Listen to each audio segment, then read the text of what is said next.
ഇങ്ങനെ തന്നെ പോകും, മനസ്സിലാക്കിയോ? പിന്നെ വർത്താനം പറയും, ഓടാവുന്നു. ആരെ പേടിപ്പിക്കാൻ വർത്താനം പറയും. വാവിട്ട വാക്കിൽ കുടുങ്ങി ബി.ജെ.പി. നേതാവ് PC ജോർജ് റിമാൻഡിൽ. ജാമ്യം റദ്ദാക്കിയ കോടതി അദ്ദേഹത്തെ 14 ദിവസത്തേക്ക് റിമാൻഡ് ചെയ്തിരിക്കുകയാണ്. നാടോടി വഴക്കമാണോ വിടുവായിത്തമാണോ ആളുകളുടെ ശ്രദ്ധ ക്ഷണിക്കൽ എന്ന മാനസികാവസ്ഥയാണോ എന്നൊന്നും വ്യക്തമല്ല.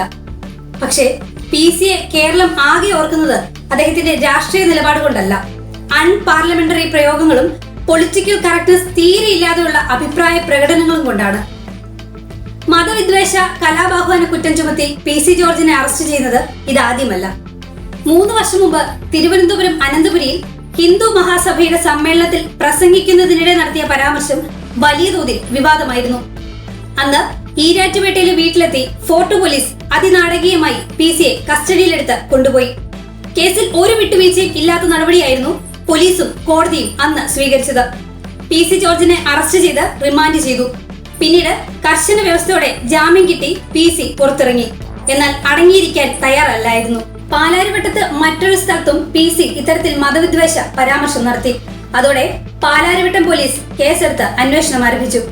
ഈ കേസ് മുന്നോട്ട് പോകുമ്പോൾ ജാമ്യ വ്യവസ്ഥയുടെ ലംഘനമെന്ന് ചൂണ്ടിക്കാട്ടി തിരുവനന്തപുരത്തെ കേസിൽ ജാമ്യം റദ്ദാക്കുന്നു. തുടർന്ന് 2 കേസിലും PC ജോർജ് ജാമ്യാപേക്ഷയുമായി ഹൈക്കോടതിയെ സമീപിച്ചു. ഹൈക്കോടതി ജാമ്യം നൽകി. ഈ ജാമ്യ വ്യവസ്ഥകൾ നിലനിൽക്കെയാണ് വീണ്ടും PC-യുടെ ഭാഗത്തുനിന്ന് വിദ്വേഷ പരാമർശം ഉണ്ടാകുന്നത്.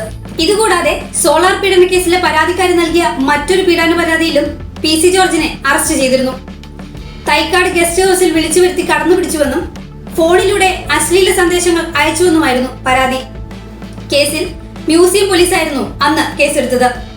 സ്വർണ്ണക്കടത്ത് കേസിൽ മുഖ്യമന്ത്രിക്കെതിരെ ഗൂഢാലോചനയ്ക്കായി വിളിച്ചു വരുത്തി പീഡിപ്പിക്കാൻ ശ്രമിച്ചെന്നായിരുന്നു പരാതി.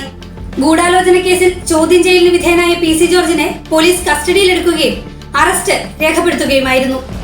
ഇപ്പോൾ അറസ്റ്റ് ചെയ്തിരിക്കുന്നത് അടുത്തിടെ ഒരു ചാനൽ ചർച്ചയിൽ PC നടത്തിയ വിദ്വേഷ പരാമർശത്തിന്റെ പശ്ചാത്തലത്തിലാണ്. PC-യുടെ മുൻകൂർ ജാമ്യാപേക്ഷ കഴിഞ്ഞ ദിവസമാണ് ഹൈക്കോടതി തള്ളിയത്. 30 വർഷത്തോളം MLA ആയിരുന്നിട്ടും എളുപ്പം പ്രകോപനത്തിന് വശംവദനാകുന്ന PC ജോർജിന് രാഷ്ട്രീയക്കാരനായി തുടരാൻ അർഹതയില്ല എന്ന് ഹൈക്കോടതി ജാമ്യം തള്ളിക്കൊണ്ട് നിരീക്ഷിച്ചിരുന്നു.